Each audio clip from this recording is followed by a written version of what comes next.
আসসালামু আলাইকুম। এখন আমরা আছি যে খাগড়াছড়ি সদর হসপিটালে। আপনারা জানেন কয়েকদিন আগে আমি একটা ভিডিও দিছিলাম। খাগড়াছড়ি জেলা মাটিরাঙ্গা উপজেলা আমবাগান 4 নং ওয়ার্ড আমাদের এই এক বড় ভাই সুমন ভাই এই একটা অ্যাক্সিডেন্টে হের পাও বা হের এক সাইড অসুস্থ হয়ে যায়। তো এই ভিডিওটা দেখা কুয়েতে থেকে আমার এক বড় ভাই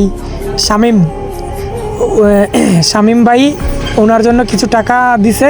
ওই টাকাটা দিতে এখন আমি খাগড়াছড়ি সদর হসপিটালে আছি। আর ওই টাকাটা এখন আমি আর আমার মামাতো ভাইয়ের হাতে টাকাটা বুঝিয়ে দিলাম। আর ভাই কি বলে একটু শোনেন।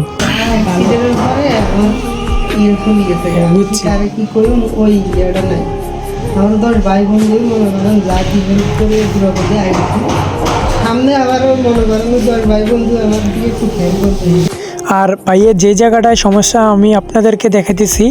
আর আপনারা যেতটুকু পারেন দেশ থেকে আবার দেশের বাহির থেকে আপনারা অনেকেই দিচ্ছেন। আর এবং কি ভবিষ্যতেও চেষ্টা করবেন যে ভাইয়ের পাশে দাঁড়ানোর জন্য। এই যে দেখেন এই ভাইয়ের এই সমস্যাটা, এটা এই পুরোটা মানে পাও রিং পরে রাখছে। তো এখন তো এই যেখান থেকে দেখেন যতটুকু পারেন চেষ্টা করবেন যে ভাইয়ের পাশে দাঁড়ানোর জন্য, কারণ ভাইয়ে খুবই অসুস্থ আছে। আজকেও কিন্তু ভাইয়ের একটা অপারেশন আছে। তো সবাই দোয়া করবেন ভাইটির জন্য, আল্লাহ তাআলা যেন ভাইটিকে অতি দ্রুত সুস্থ করে দেয়। আর আমাদের জন্য দোয়া করবেন, আমরা যেন মানুষের পাশে যেয়ে দাঁড়াতে পারি। ভালো থাকবেন। আসসালামু আলাইকুম।